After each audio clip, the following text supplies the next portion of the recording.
This is pretty much entry-level slide guitar. Is there any intermediate slide players here? You guys all sort of new players, or?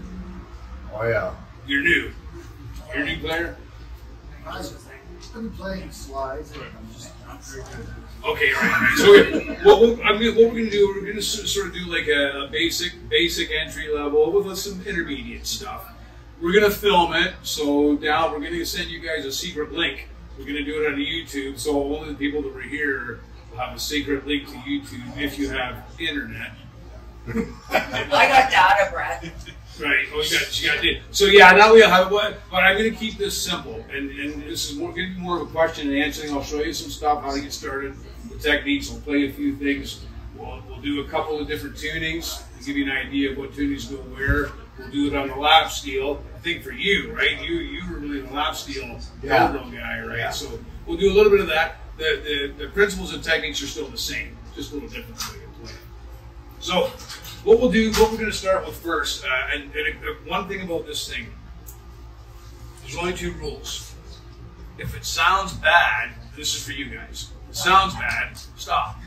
If it sounds good, more. There's really no rules to this. There's some techniques I can show you that everybody's got a different way they play slide, and everyone that I see does, and I'm going, how do you do that? Okay, so whatever I say here, don't get entirely locked in. Take this and use it and start adding it to whatever else that you may see down the road. So for me, I'm going to just talk briefly about what I do when I play. Now there's open tunings here, but what I'm doing today, and usually I play in standard, but I will drop the E string and the D, both E strings down to D. And here's the reason I do that. So with the top one, there's a natural combination of notes always right here in these 3. Right? So it's a natural open tuning. So when you do that and add the drop D fourth, right? So and I use a drop D here. Now, before I'll explain why I do this later on, but what we'll do first is the absolute beginner techniques. So what you're hearing here, even though it may sound like I'm going to play an open tuning, I'm not. It's standard because I also I do a hybrid of both, right? So I like it that way because it's easier for me. Maybe not for you. These guys can play slides anywhere. So the first #1 rule that we're going to talk about is in slide guitar, the slide is always over top of the fret and not between the fret. So when you play regular guitar, your note is here. If I put a slide there, it's flat, which is cool for if you want tension, like you bring it in. But the first things first is the slide's always over top of the fret. Right? Because if you're there, you're flat. The top fret or the low fret? Okay, yeah, let's be clear about this. Always the leading fret, the high fret, right? So we'll call it the leading fret, the high fret, whatever you want to say. So, you know, if you want to be, like for instance, if you want a D, like if you want to play in D quickly, you know, obviously this is a D string here, but this is G at the 7th fret. It's D. Otherwise, you're at the 6th fret, you're flat, right? So that's rule #1. The slide's always above the fret and not in between until we get into that Eastern Indian stuff that we're doing, right? Now we're going to talk about this hand first, and there's multiple ways to do this. For years and years and years, I played on the 3rd finger, right? Which a lot of people tend to do. But I also learned how to make my chords around, where I could bend my fingers around to make the chords when I needed them, where the slide could sit there, right? There's nothing wrong with any finger, except the first one. I'll explain why you can't use the first one in a little bit. But it really comes down to your preference, to what's comfortable for you. I like the pinky slide this way because when it opens up this entire hand. Now you've got, you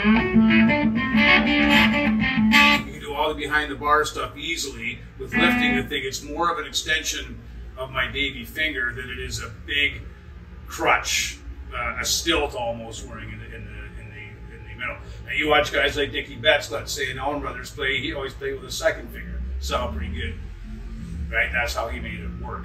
But the key thing is usually the pinky or the 3rd. This is why. when you're playing, you want to avoid it. It's going to be tough to hear the overtones here. If you're playing really loud on a stage with a band, and you're lit up, you'll get a lot of overtones. So one of the things is you want to use the meat of your third finger or second finger and kill the string behind the fret. So you come up with a nice, you got a nice open note there with no noise, right? However, if you're doing like an old blues guy and you want to get lit up, you could go, and you could take it off, but you might not want to do that all the time. It gets pretty noisy. You know, I mean, super. That way it keeps it clean. Right? So that's the first technique. That's something that's important. Figure out what your comfort level is. Figure out what's good. A lot of times I use the first finger as long as it cuts it, but you don't have to fret the strings. You're just using it to choke the note. It's just a baffle, basically a baffle, right? So. Okay, that was the easy part. If you do that, that's easy. The part I'm going to do next is the most difficult thing, and even now, after 30 years of this stuff, I'm still learning. So, and this was sort of something that was developed, I think, right around the time of Duane Allman, but it's what we call the spider technique, okay? So you'll see my situation here. I'll try to do this so you can see. The thing with the spider technique is you're only playing the string that you want to hear. Now I typically use my thumb and I'll cover the bottom strings with the thumb that I'm not using, and I'll use the tip of my thumb to cover the third string. And then I've got 3 fingers left for the top 3 strings, right? Now this is where it gets tricky. And so the spider technique, so I'm gonna just do a simple lick. Now, you'll see I use the second finger. Finger back down. Right? So, and it's tricky because when you get going, right, yeah, when you get going fast, what I'm doing there is whatever string I'm not using, I'm muting. But you look at it like a spider. It's like the spider's walking around. It ain't, unless you're one of those prodigies, and one of you guys might be, sure, you might get it right away. This will be the most difficult part of playing slide guitar using your fingers. Whether you use a thumb pick, whether you use the fingers, that's the part. And you find your technique. But the idea is you don't want, you know, if I'm playing here, but I don't want that string because, right, I want to go, I just want that. So you can hit the slide hard, but it's killed because my thumb's killing those strings, right? So, right, so it's tricky. I do that when I'm playing regular guitar. Can you do it? With my regular guitar. So there you go. That's prodigy right there.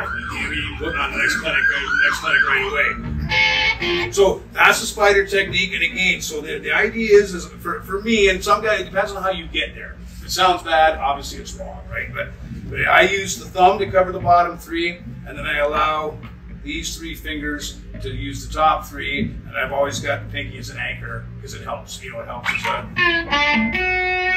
gives you.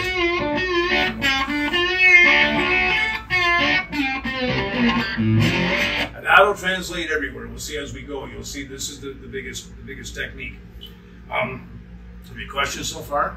It's Q&A.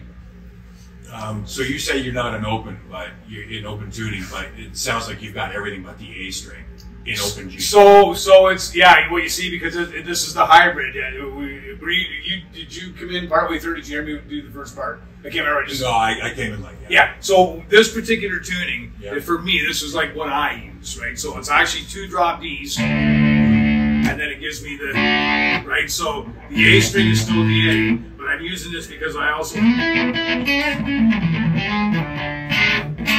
then use the slide again, right? So that's why I do it. So it gets me close to open tuning. The problem is, and we'll get into this, the problem is with open tunings are, they sound beautiful. You gotta really learn to play the guitar, right? If you want to play chords and play lead guitar, it's not hard to do, but it's another form of discipline, right? So it's sort of an open tuning thing, but yeah, it's in standard because I prefer it that way for me, right? I also, when I'm in the studio, or if I'm on the road with a lot of guitars, I will have open tuning guitars as well, but they're really a one-trick pony for whatever particular song, right? You know? Right. So Okay, so those are the first two important things.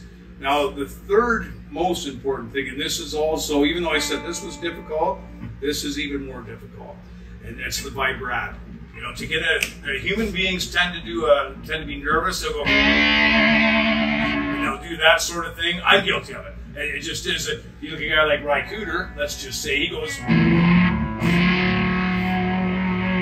got that slow, and that's really called getting control, like controlling your vibrato. It's not easy, right? But it's a signature as well. If you hear a guy like Dwayne Allman from across the field, you know it's him. If you hear Derek Trucks, you know it's him. If you hear Sonny Landreth, it's all based on that. It's the signature. It's just like any kind of vibrato, but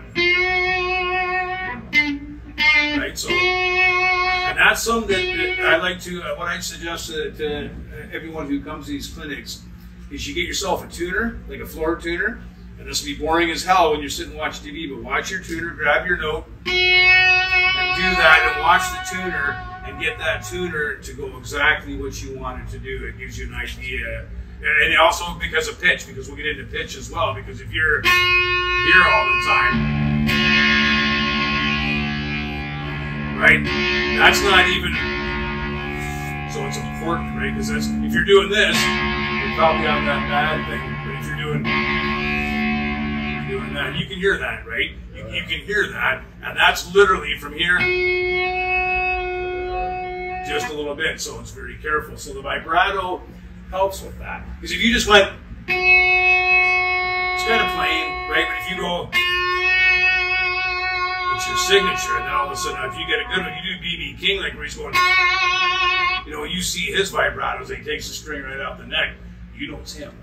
You hear it, you can place them in 20 guitar players, and you will know that that's B.B. King. Right? So vibrato, at the same time, don't forget that you're using the fleshy part of your finger here to get rid of the back, the overtones from behind, right?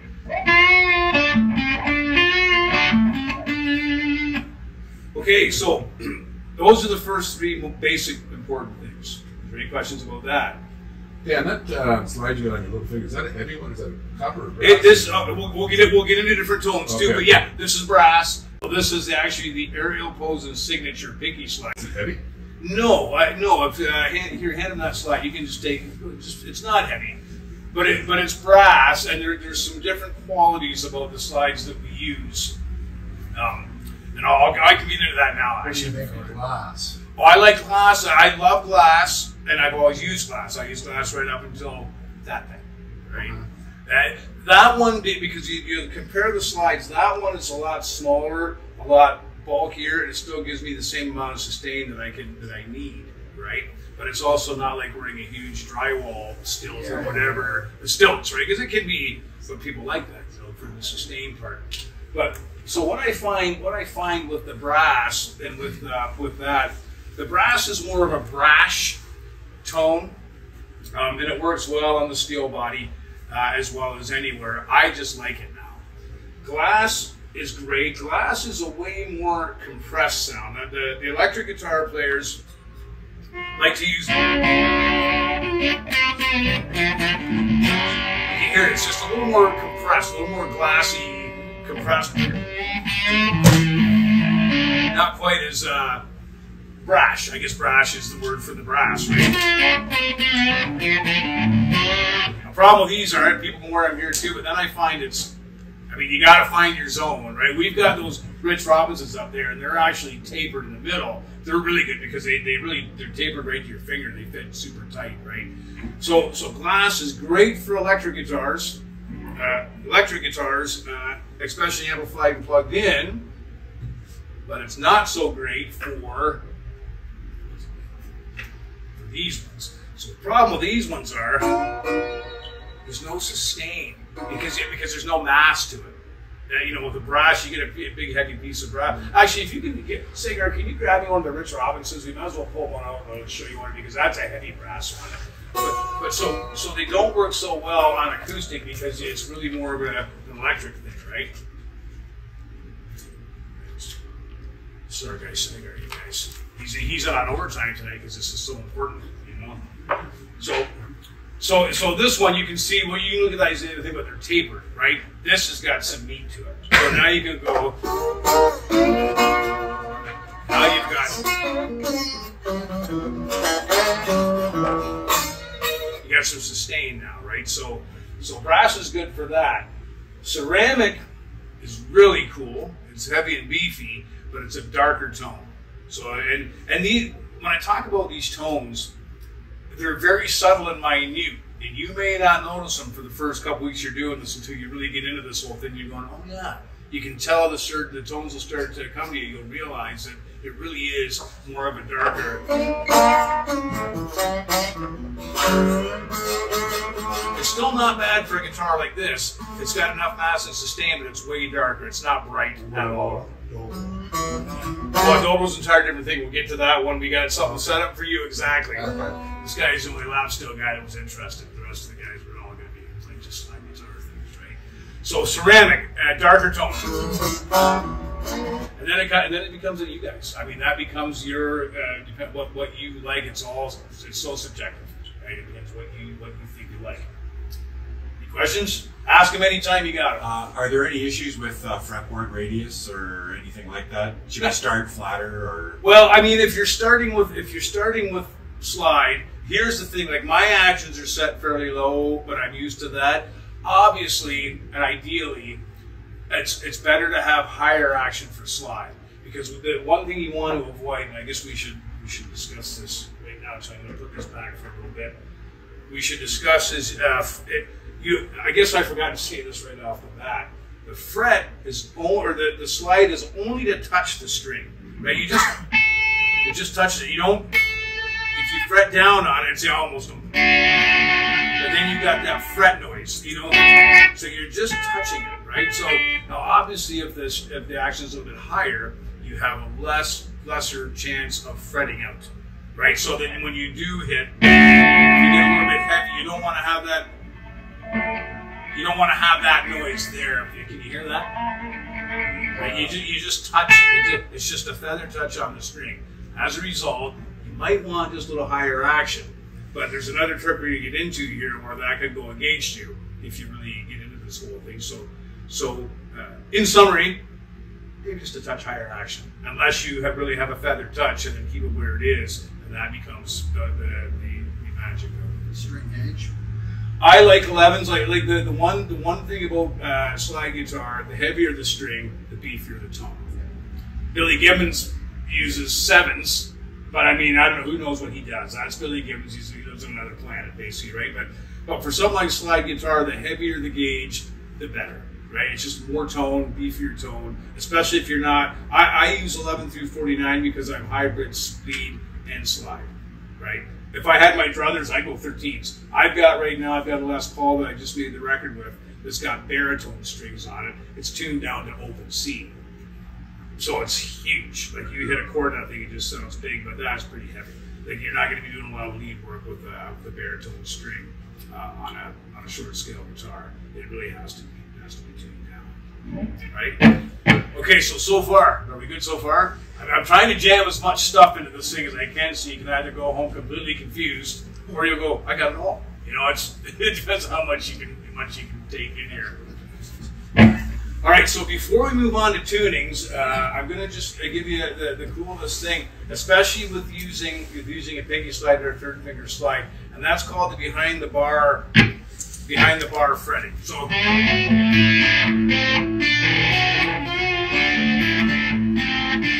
You see what's happening there? So you get all these cool.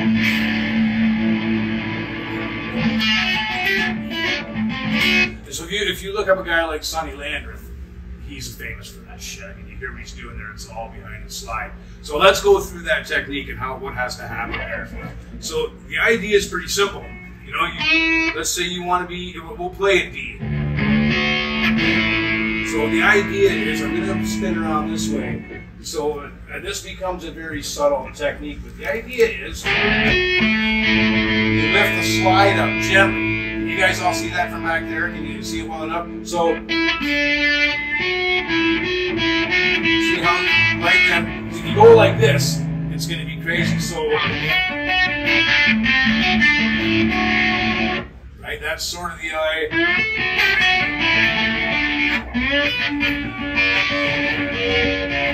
And you can even get like the 7th. Sorry. You get minor. And that becomes, for the players, you got to understand where your notes are. So if you want to go minor, of course it's going to be. Or.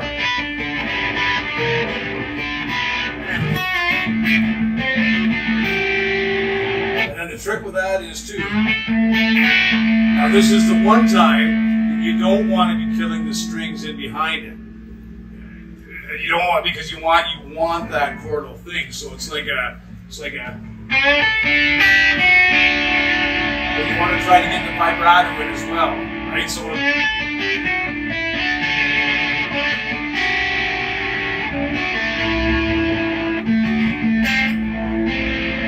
it's more difficult down there, but there's you got to lift a little more, right? So there's a lot of motor skills involved with all this, and this is why like it's not going to come easy. It might come easy to you guys. You might wind up going home and owning this shit in a week, but the reality is, don't get frustrated if it's not going right away. It takes a lot of motor skills to do everything. And you figure out, come and teach me, because every day I'm still learning, like every day, right? That's the cool thing about slide is, you know, like with the North American musical scale, we recognize 12 notes in the octave system. With slide, that's a note we don't recognize, but that's why the Eastern Indian music is so interesting, because the slide they play is out of control. Every note's a note. The gray notes, like for those guys, every note is a note, and we're just sort of sitting here with our 12 doing what we do, right? So the cool thing about slide is it allows you to get to that.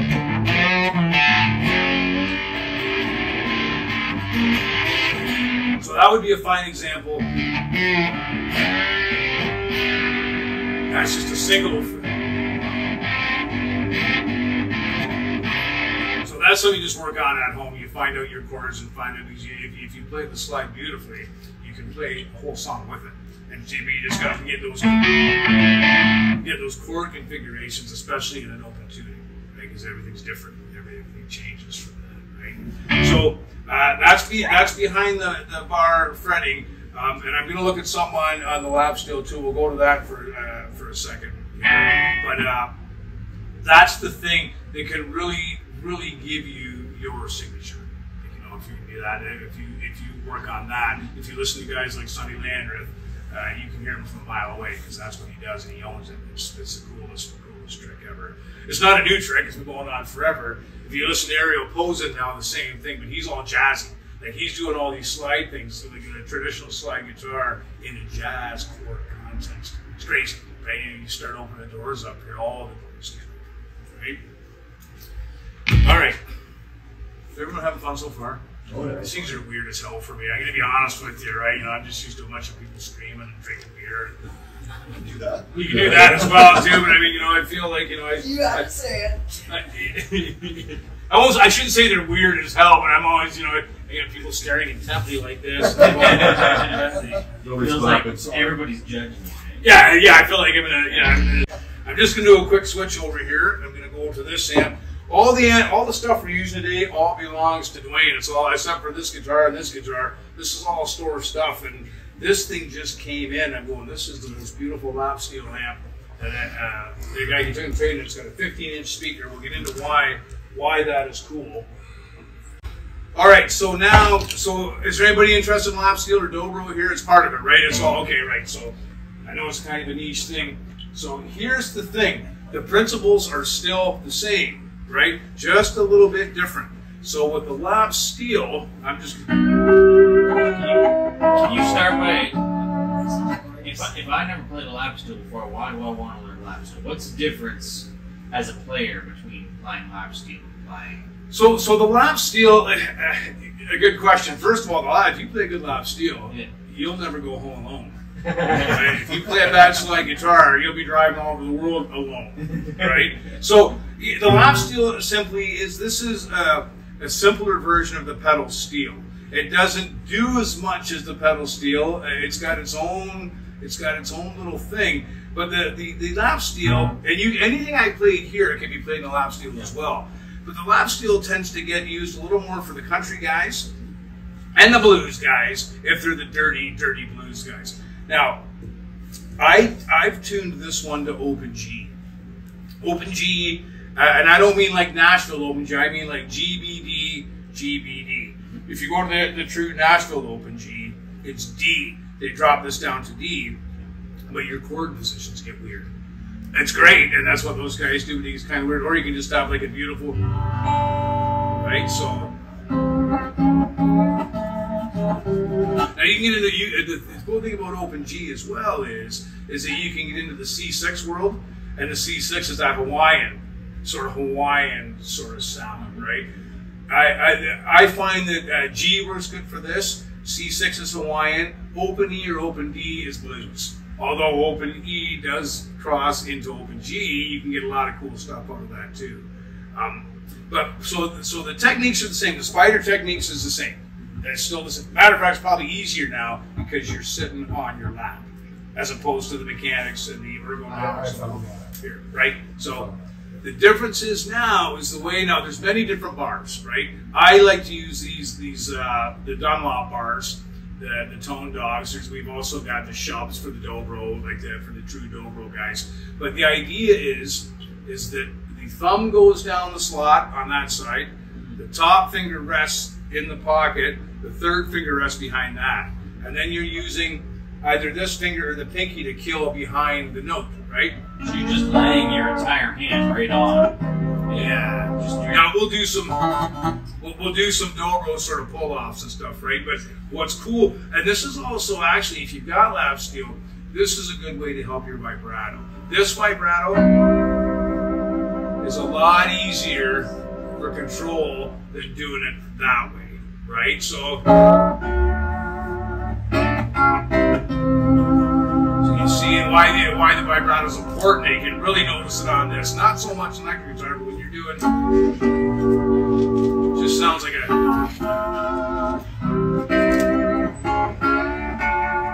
just sounds like pedal steel. Without, you have to be a genius to play pedal steel if you've seen. Well, you really do. I mean, those guys with their 7 or 8 knee levers and 10 pedals and 2 banks, and they know every chord block in the book. Yeah. Jimmy Boskill, actually. A quick little side story. So Jimmy Boskill, he's the guitar player from the Sheepdogs and Blue Rodeo. So he and I made a record last week, and he did a pedal steel part, and it brought me to tears. I'm watching this guy doing that. His intonation, his pitch was perfect, and to watch him do that and do all that, it takes a genius. It really does. So again, the key thing is kill the notes. And this one, because the lap steel is typically higher, obviously you can get right down. You can see me pressing down, and you just gotta what? Your intonation. Is that how like pitch bend as you're pressing down on the strings? Well, you can. Okay. We're gonna do bar bends. I'm gonna show you a couple of sweet bends for the lap steel guys, because this is the most difficult part of lap steel is the bends. You're still playing over top of the fret though. Always over the fret, yeah. Same principles are involved. You can just press a little harder. Get a little more compression and sustain when you do it that way. Because you're putting more tension on the string. Right, and you get, like, it's still going. There's a compressor on there, but you can, you know what I mean? You can still hold that and sustain it. Sounds pretty cool, right? So.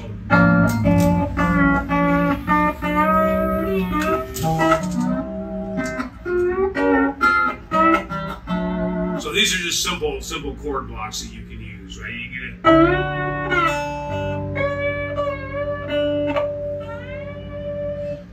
We'll do a couple of tricks, but here's the most simple, to make this fun for you guys, this is the most simple trick you can learn. So a standard country thing would be like,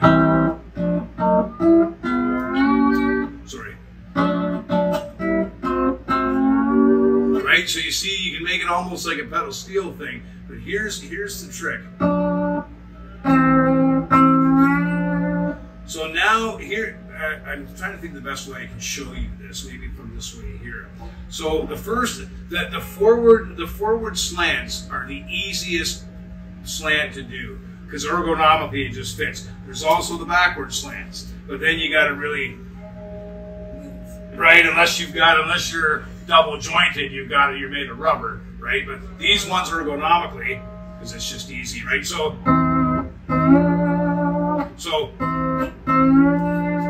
that first bend, you see what's happening there? So what's happening, and this is where it gets difficult because you have no guide. It all comes down to here. If I go,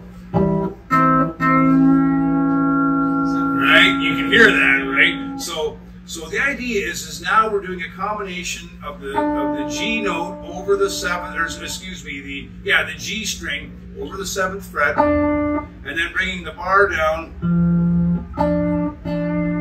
You got to really get that minor, so the bottom part of the bar is a fret below. Yeah, so it's right, and then now that's you slide it up, but you got to hit it because if you just come up short,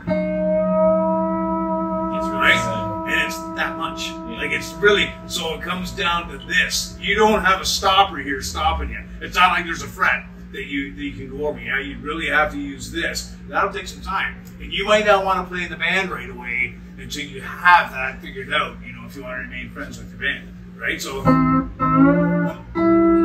right, and then so now you take it, you sweep through. Okay. You slowly spin it. So now on this one here, we're at the 11th. We're on the low fret, and 1 fret below, and then you sort of.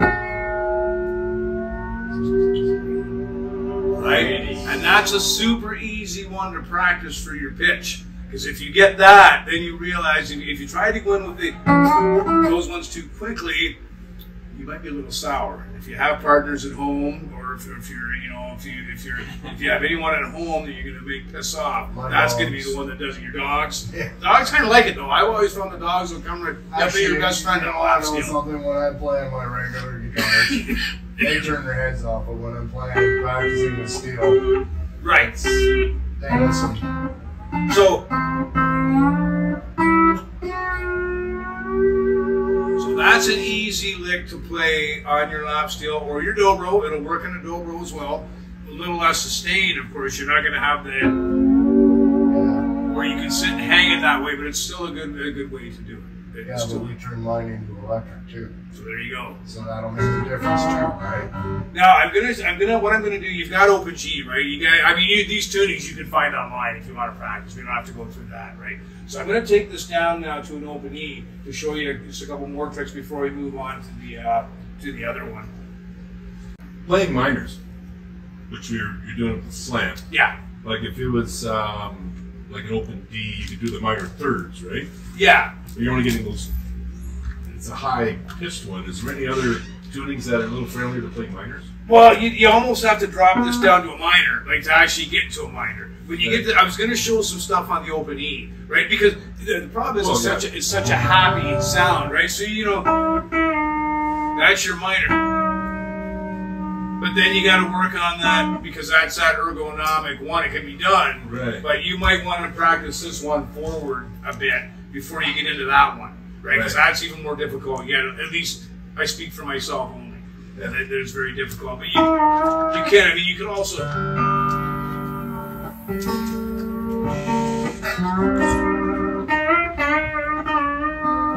Like you might tune the steel differently to make it easy, so you don't. What you do want to avoid is a lot of these crazy bends until you get good. If you can get it.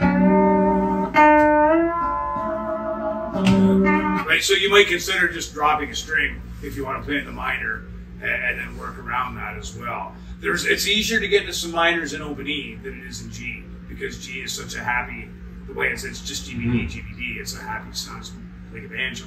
If you hear a sad banjo, it's usually not that fun. All right, get this down here. So if I was smart, I would have had that at a national tuned to Open E, but we're very busy here at the Guitar Corner. We just can't do everything all day long.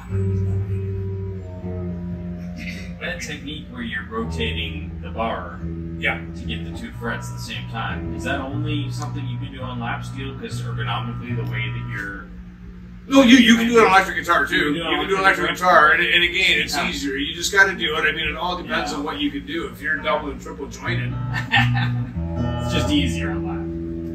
yeah. Well, just because of the ergonomics of it, right? So now you'll see we get more into that, some of that blues. That was cool.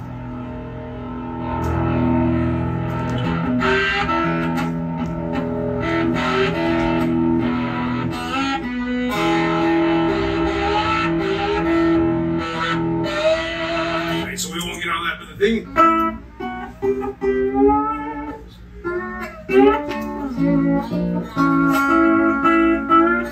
So.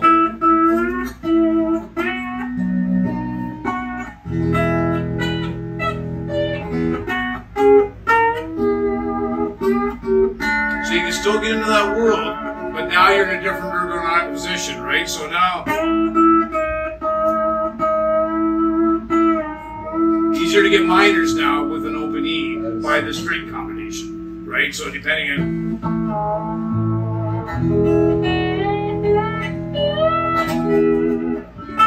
And for you dobro guys, open E is typically Jerry Douglas. All the stuff he does is pretty much open E, right? If that's helpful, when you hear that dobro stuff that he does.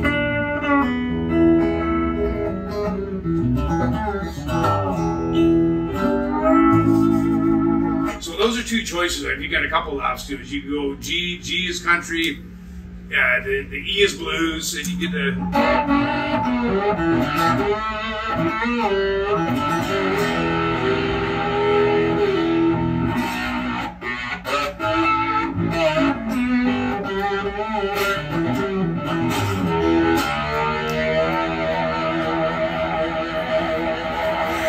You see, that's what's cool. Lap steel, you can do that forever and ever and ever until the band sends you home, right? Okay, so that's essentially the lap steel. Like it's really the same sort of process. You know, to get to answer the minor things, it can be easily gotten to, but way easier on a pedal steel because you've got all those strings. You know what I mean? So to do the lap steel, there is some restrictions, at least in my world, that when you're looking for something minor, you might just want to drop. You know, like it. In this case, drop it down. Right, so you're not really doing bar bends, but you're sort of, the problem is you're kind of, then you have to do it, but you can do a really good forward bend to get back into major. So it's easier to get, but then you got to use a spider to make sure you kill that G string, right? That's the whole thing with getting into that whole thing. So you're kind of easier suited to go just drop the string. You know, drop whatever one you want to use. Just that B string will make everything minor or major. It's pretty easy. In this case with open E, if you drop the G string, because then you still got the natural combination at the top, right? So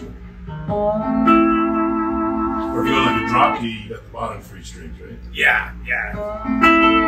So and that's all just physics and notes of guitar, right? Depends on how you did it. It's just the way that the notes are, basically, right? So okay, so that's sort of the lap steel, which translates easily to dobro without getting into the whole finger picking thing.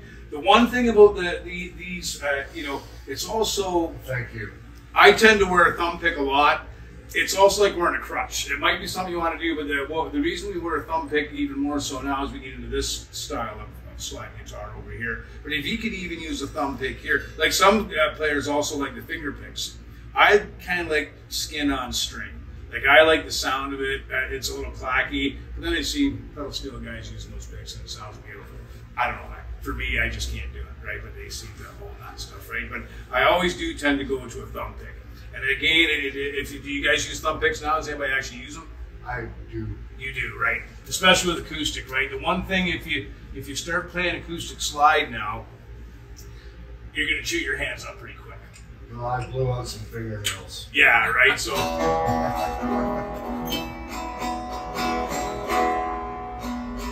Now, I'm going to actually go to a heavier slide. Now, I'll go to the thicker slide. We'll put this in. Same thing. Like everything, all the mechanics are still the same. But remember now, you're on your own. You're naked without an amplifier. to cover stuff up. So, you know, when you're...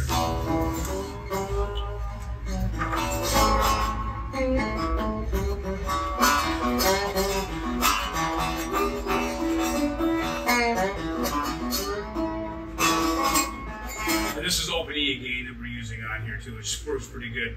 This guitar just came in the game. This is another one we just took a trade in. It's ironic. I didn't need to bring any of my guitars because we're just using store.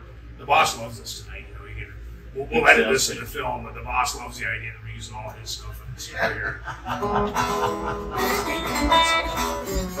The steel body on that guitar is just giving you more resonance, more volume. Well, kind of, and also this is a tricone. So this one is a knockoff of a National tricone. Okay. But inside there, it's got 3 little cones. Oh. The other one, so you can see them.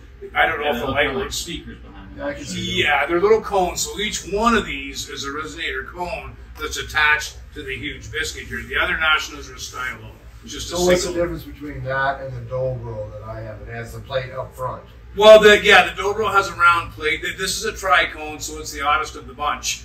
Because it's got 3 small cones. So a standard style O is like a Dobro, only the cone, like in this case, the cone, there's a plate there. It's still the same principle. The rests on one big cone with the nut. That's where you get the resonance from, right? But the Dobros tend to sound a little more warmer, even though it's a tiny Dobro, and these things are more of a metallic body. So right? that sound is coming resonating more from the inside than it is the outside? No, most of the tone is coming off these cones and up through the hole. Okay. The body's not giving it much resonance. There's not a lot of there's nowhere as near as much resonance on a steel body as there is on a nice piece of wood, like a nice piece of mahogany. Okay. That's just the physics of it all. But what this does is give you that.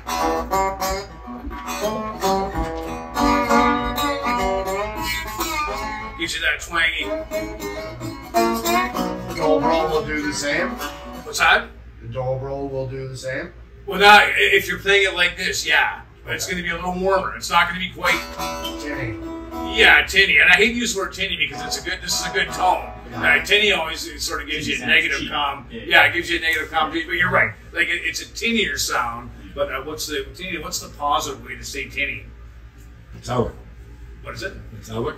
Metallic. Yeah, metallic. It's more There we go. metallic. There we go. And she's a metalhead too. She didn't even think of Metallica. And I guess I was going to go with. Yeah, so a little more metallic, right? A little more so, but.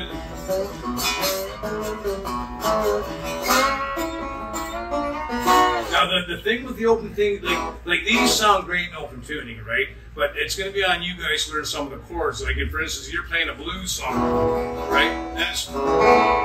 There's your 5 chord, but that's like almost like an E chord in a regular guitar, right? So this sort of comes down to, you know, when you're doing your chords, you have to learn that one on your own, you know, whatever you want to do. But it's like.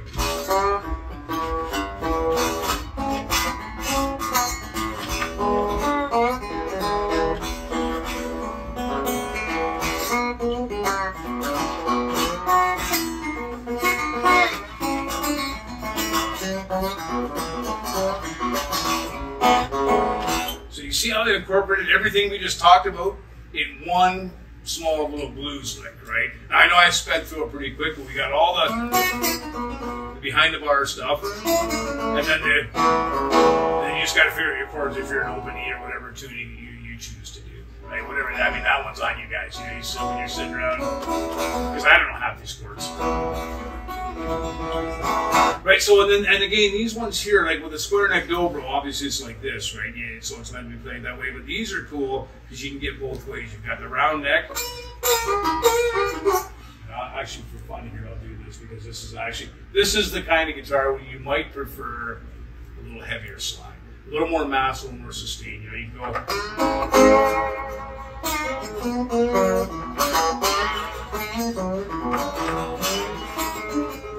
I can still do it. See, for me, it gets difficult now because I got to do a second stretch over there. So when you're, Can I do that on a 12-string Gretsch? you can if you want. Is that a lot of work? It's a 12-string Gretsch. How long does it take you to tune it? About 10 minutes. Okay, so we got another 20 for the behind the bar stuff, and you're good to go. You can. Yeah, again, it's a 12-string. I mean, What about the 6-string? it's better on 6-string. Okay. Right? I mean, obviously, right? I mean, the 12-string, of course, the mechanics of that, all of a sudden you've got double the weight anyways, right? If you can do it, you'd be a pretty cool guy. There's not a lot of slide 12-string players out there that I tried it. Right. I've been working on it. Right, but it can be done. But yeah, so again, if you're playing acoustic, like, are you guys, some of you guys acoustic slide players, or what's your whole thing? I know you're a dobro guy. Well, I have. You got them all. Yeah. Right. But the thing is, so this is what I suggest. If you don't have slides, if you guys are leaning on acoustic slides right now, acoustic guitars, I'd probably get something a little bigger, a little more mass to make it fun. If you're playing electric guitar, I'd probably look for a skinnier little slide. I mean, and again, it's up to you. You might take the biggest. One of you guys might do this and have it all. I just find it, for me, it's a little bit. It's awkward. It's like wearing stilts, right? Right. So I would lean towards that. If you're acoustic, get yourself a big chunk of brass. You know, if you're electric, get yourself a glass bottleneck. And if you want to do like the tiny thing where you want to do it all at once, get the finger slide. You can also get both and just keep playing. Like, I'll tell you one thing. Get a couple of each and just. I have a graveyard of slides at home because I collect them all the time. Going, I love this one, and then too much of it. Slide, and you pick another one. I love this one. And ironically, this one right here, and I don't know what it is. This is the longest one I've ever used in my entire life. It's 2 years now. Maybe 2023, maybe 3 years. But yeah, so these pinky ones, these are just, it's a company's called Rock Slide. But then we've got all these brass ones, like Dunlop makes these. This is the Rich Robinson signature. This is a nice slide. Pass this one around and put it on your third finger. You see what I'm talking about. This was the years, I've been endorsed by D'Addario for 25 years. I've been there a long time. I've been lucky to keep hanging on to me. That one's got a taper. The reason I love those is because it's got that taper. It fits like a glove. So you can put it in your third finger, get lots of mass and sustain, right? Putting it on that way. What I like about when I put it on my little finger and I play, it's like trying to be gentle with a sledgehammer. Yeah, smack the neck of the guitar. Yeah. He's got a good point. That's okay. Yeah. He's got a good point, especially if you're trying to muffle. Yeah, I mean but I used them for years. Like it comes down to your style. Like it might feel bulky at first. It might feel like but if you get into it, there's a lot of pluses to that. I sort of, when I play National Steel now, occasionally I do this show in Toronto where it's just me and a porch board with a National guitar. I use that because I just can't get enough out of this on that. It's just not enough mass sustain. Acoustic. Yeah, and again, National Steel guitar like that, like this one. You know, and so I like that. I like that one more for that. Mm-hmm. But this is, like I said, this is a new thing. It's just because it opens up that whole new world for chord progressions and chord patterns within the actual guitar on the slide. Okay, so that's the slide part of it. Everyone understands, what slides are for which, pretty much. So we'll get into a couple of cool things here. We're closing. We're actually nailing this pretty good. Might have you guys home in time for. Nothing's on anymore now, right? The games are over. What's left? Blue Jays are playing. Oh, Blue Jays. Well, you're out in the forest anyways. You probably go and defend yourself from the coyotes out there. So I think you all. Okay. The single most important thing when you get in, and this is going to focus more on the electric stuff now. Okay. So the single most important thing. I'm just going to swap over here, put this thing back on. I don't know what this is. We'll just leave it on this amp now. Okay, so for slide guitar, because you really want to get that sustain thing in, a compressor is your best friend. So here's no compressor. It's kind of there. Now I'm going to set the sustain a bit hotter, right? So now. What about a blues pedal? We'll get there. Okay. I know. Yeah, well, we can get 1,000 pedals right now. We're getting there, but so here's the thing with compressors.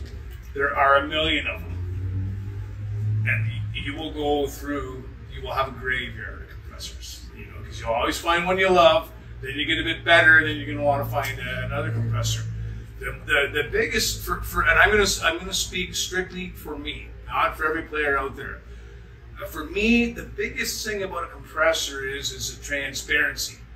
You want to have the compressor, but you don't want to hear it's compressed. And I'll show you what I mean. I'm going to jack this thing right up.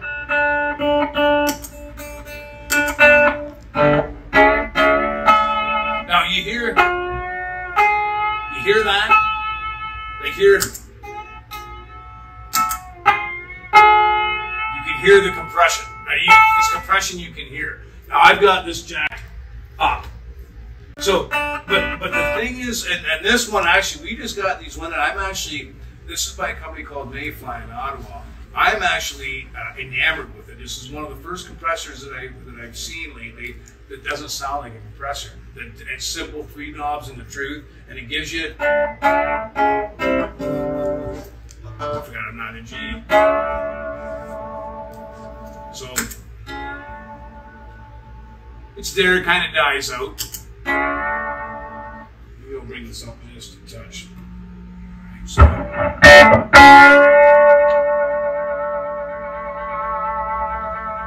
hear those little overtones? You can get close to feedback at low volume if you set it just right.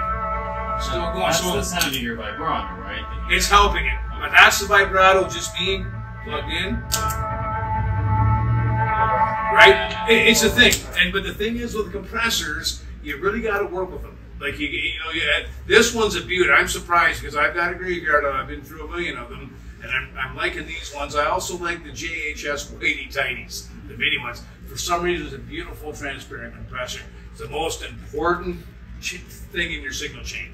More important than even the overdrive, which we'll get to, right? But so compression for slide guitar is your absolute best friend. What's being compressed? What's that? What's being compressed? The actual so here's the other thing about this. Also, this is a pedal board rule, because I'll help you through this. A pedal board rule. On a pedal board, the compressor should be always the first thing in line, right? Because you're compressing what's coming out of the pickups right away. So when you're compressing it, what you're doing is taking sort of a wide open note and putting it into a box and squeezing it. So it gives you that.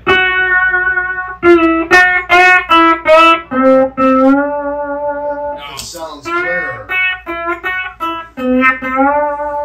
That's nothing a volume knob or a gain knob can do. Not really. I mean, you can, but it doesn't really compress it. It just gives you more dynamic. Yeah. There's a difference between dynamics and between compression. Both are highly useful. Of course, you get into that if you're doing a slide thing. If you're down here and you want to build like a Derek Trucks sort of, let's say, a tension thing, you just start bringing it up until you're.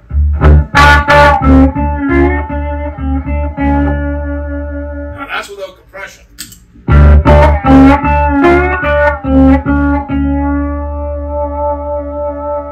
And then you hear it start to release a little bit. And this is something you really notice at a higher volume. Like when it hits the compressor first, it squashes it, and then it releases as the volume. Yeah, the volume goes up and releases. So that's why, again, it's the most integral part of the thing that you can ever get if you're going to play slide guitar, especially on lap steel, because then you get all that beautiful pedal steel style sustain, right? Ah. So you're trying to sell something here. No. I mean, sure. But the thing is, it's a deep world, man. There's so much of this stuff. We've got we've got a bunch of compressors there. But the reason I chose this one today, this is one of the nicest ones I've heard in a long time. We're pleasantly surprised. They brought the line. I'm going, oh, yeah, we'll take some of those, right? So, also a good one is the Accountant. The Montreal Assembly, I think Fairfield Circuitry. It's called the Accountant. Great compressor. And the JHS Weighty Tighty. That's a really good compressor. And these Mayflies, the ones we have here, they're really good compressors. So when you start looking, that I would start at those points and see. You can get cheap, shitty compressors. I mean, you can get on Amazon and buy almost $40 compressors. And you're going to sound like a $20 guitar player in a $50 room. Or you can get, a $100 compressor, whatever they are, and you're going to sound like a $500 guitar player in a $1,000 room, right? You know, where do you want to be? You know what I mean? You want to have good tone at that point. So that's one of the key, the most key. Then the next step is like, you notice on this amp's already got some built-in drive. It sounds pretty cool. See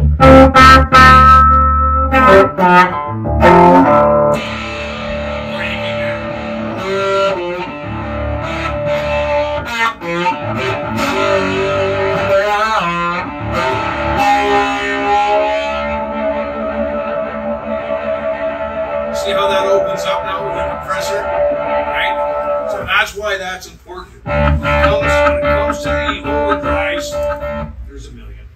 We're definitely going to be doing some more business. But so overdrive, that's your next thing, right? Now I play Supros pretty much exclusively now because they've got that beautiful mid-range hump, and I'm just going to take this back there because I love this for lap steel, but not so much for this one over here, right?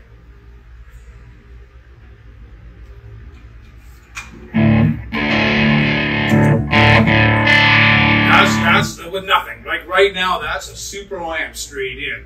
And ideally, that's kind of as you get older, that's how you want to get it. Because I'm sick and tired of carrying pedal boards. I like to walk into the gate with me and a guitar and make Foresight set my amp up if I could. He's kind of busy. He's got a better job than me, so I can't afford it. But the thing about this again is now like that's so now you'll notice with the compressor, especially this, you'll hear a little dirt. You lose some because the compressor is squashing it, right? So then when you get into that.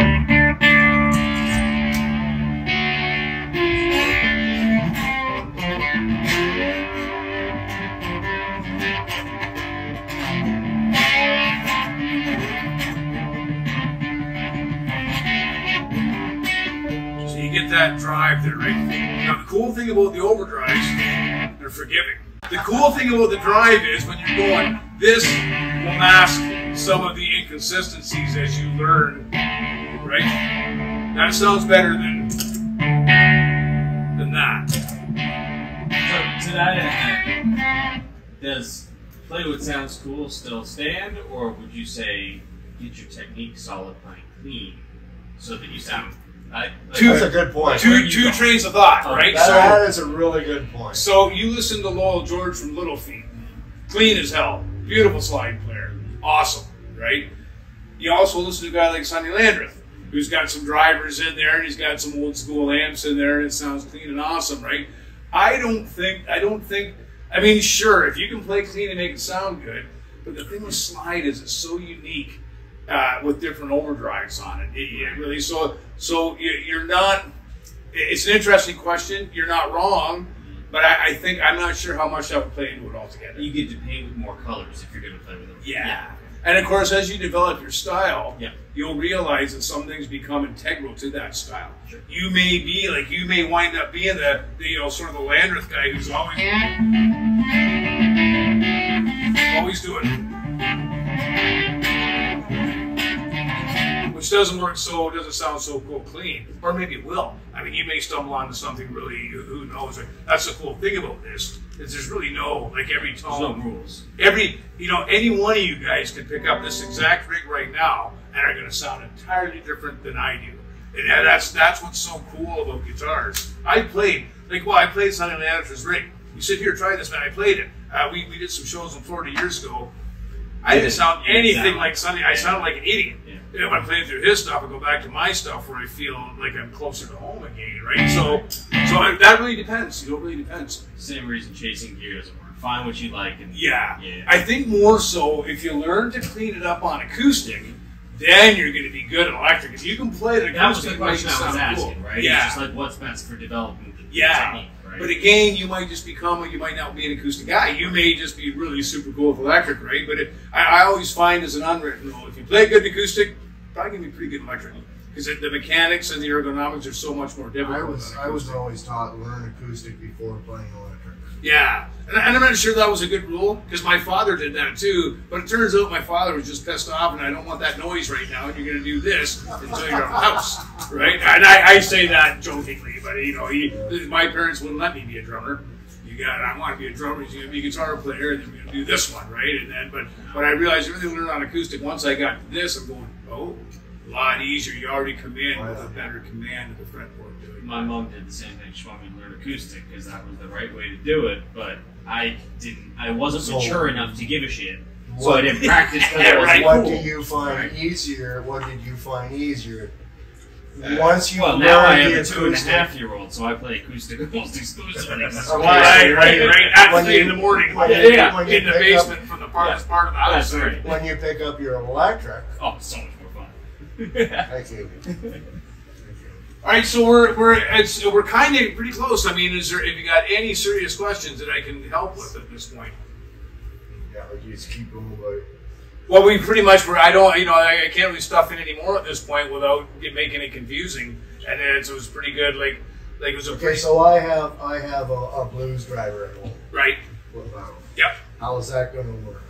Same thing. It's tonal. Like the blues drivers are more of a low gain drive. This is a super overdrive that I chose tonight. The blues drivers are more of a low gain drive, and that's why people like them. But you could also put a distortion pedal on it. Again, it will all work. But again, if it sounds bad, don't do it. Don't do it. If it sounds great, more. That's the rule. The very first rule we laid out. Right? It would depend on what you're playing and how you're playing it.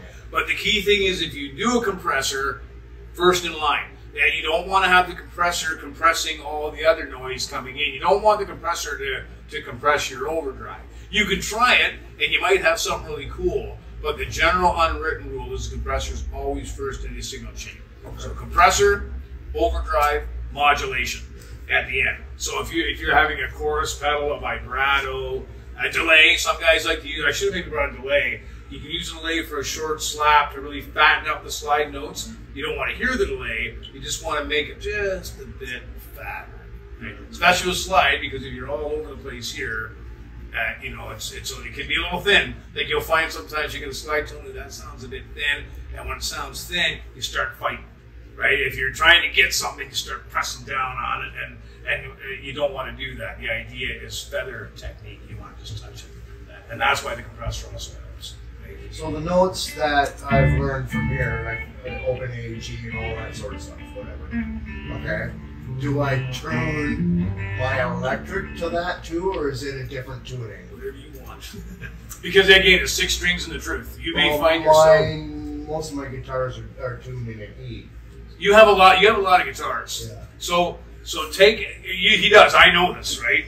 If I were you, so here's the thing though. If you're gonna tune one of your guitars to an open G, do it Nashville style because you don't want to crank the open G up to a GBD. Pretty tough on the bridge and the neck. Okay. A lot of tension. That's why if you want to do acoustic, your dobro should take it. Your dobro's fine with that, right? Your electric guitars, I wouldn't go any higher than an open E.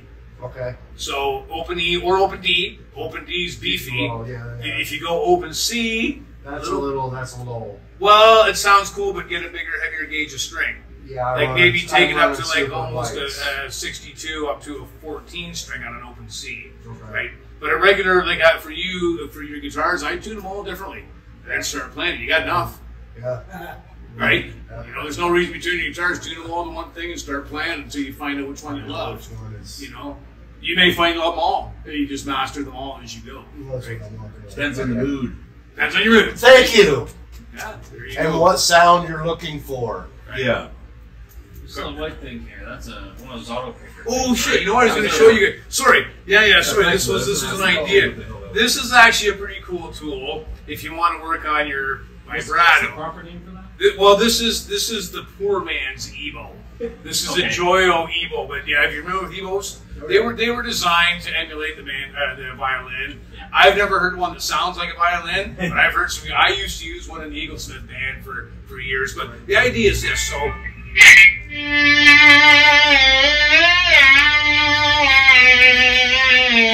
And this one here also has the octave, the harmonic, so. And so what this would be a cool thing to use. How's it doing the octave? Just picking really it's got a harmonic. It's basically powered by a 9-volt battery. It's basically a magnet, right? That works against the magnets here. And they work on single coil guitars, but they really love a humbucker more. right? But the idea, so the reason I brought this out, and if you guys want to get into some cool stuff, it's an easy tool to work on the vibrato.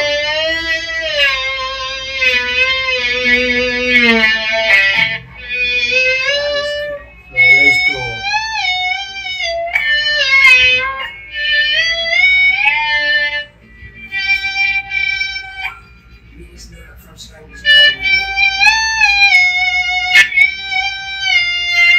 So I used this tool for a long time below the tuner. I used them so that I could sit here like this and make that smooth. And so that I don't look at it, so I can do it from up here. It also helps me get the pitch.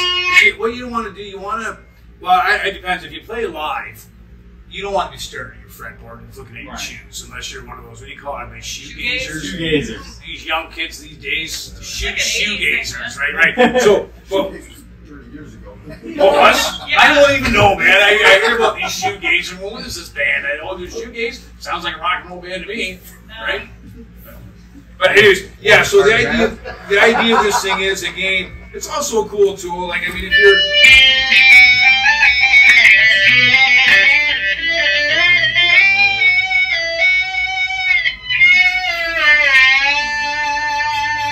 I use it for that so I can stare away.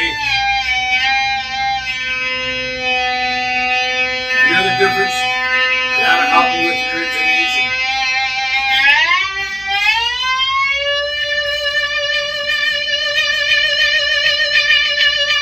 And so I found it was a good tool using mine to work on that. It really helped me along with this, right? You're basically ear training like you're learning a fretless instrument then, basically. And well, basically, slide guitar, you're right. Slide guitar is a fretless instrument. That's a pretty good analogy, man. Good one. You just nailed it. That's the T-shirt of the weekend. The slide guitar is a fretless instrument. Okay, And if you've ever played a fretless instrument or fretless guitar, I've seen lots of, I can play fretless guitar. Here, try it. No, you can't. I'm pretty sure you can't play it because it's really, like the guys that do play fretless, the violin players, like crazy. Like their intonation, their pitch is perfect. Man. It's musical. I don't mean to upset your mood, but what about Justin Johnson when he plays a A shovel.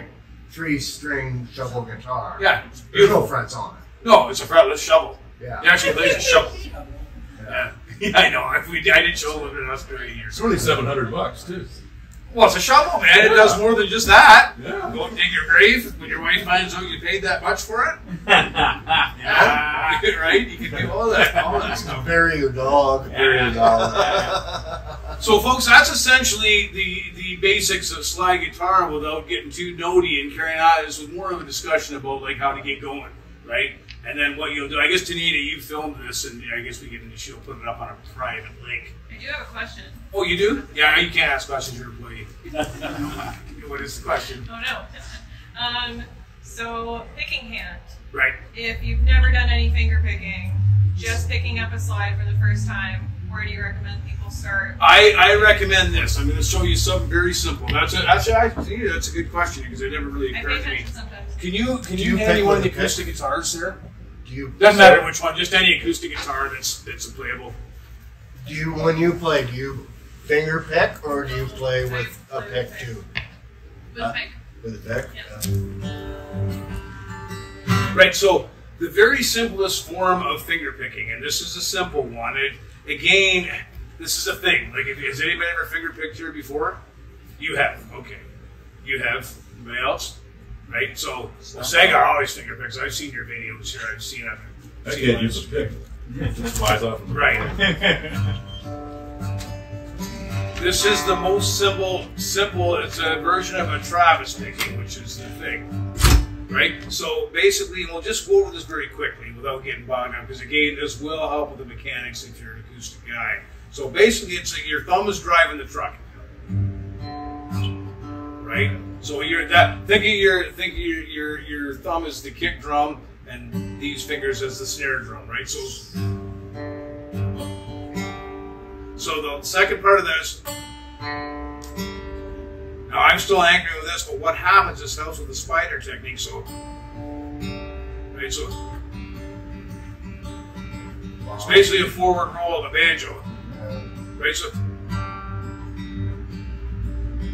right? So I'll slow it. So, actually, we'll make it even simpler. So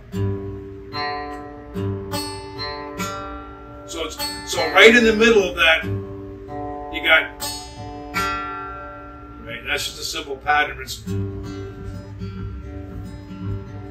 Right. So when you get that.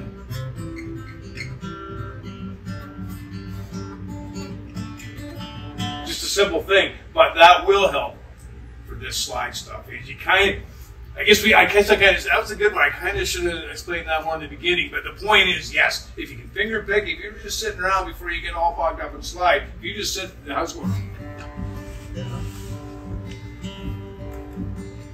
Right? And I think if this might be helpful, if you, except for you, you're not an internet guy. As we learn.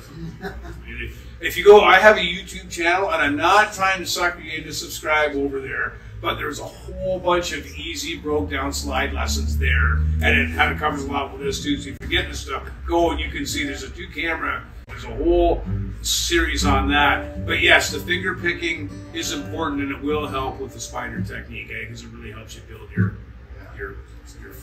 guitar yoga. I call it yoga, right? You know, get that going. You do it until you get to Don Ross. I never thought of it as yoga because I never wear spandex. Well, you're missing out, buddy. Right. So yeah, good call to you. That one made it on there. This is why she's. We don't know whose employee of the month is yet. Segar's had a pretty good month too. I've never employee of the month. It's the guy. I think you should be. It's hard. You've done a great job today. So, any other questions? Jesus, this is the best inspection I've ever had. You know, was yelling at me. What was going on? This is a beginner's lesson. Yeah. So, you can check out. There's some, there's some slides back there to check out. You can do whatever you want. I'm hanging out here for a bit. We're not leaving right away. Hang out. You all got your CD. I don't want any criticisms about it. No. Autographs for $1,000. Yeah. No. The reason I give the CD, I gave that to. There's a fair amount of slide guitar playing on there. It's a tribute to JJ Cale. It's with my band. If we did it live off the floor, right? JJ Cale would have. But there's some slide guitar in there, so it gives you an idea of what we talked about here today, of how we got to where it gets to there, and how you can integrate it wherever you want to go. You play a slide guitar anywhere. Just play it right. You know. The slide guitar guys are the first guys to get fired. They really are. If you're out of tune, the slide guys are always the first guys to get fired. But if you're a good slide player, you won't ever look for another job. You'll have to be knocking down your door. You still won't get paid much though, right? You don't get paid. This is listen. This is a vocation. This is exposure. This is about exposing yourself to society. You can go to jail for exposing yourself. This is about this is about the exposure. Now listen, folks, thanks for coming. I'm honored actually to show up for this little speech. It was pretty cool.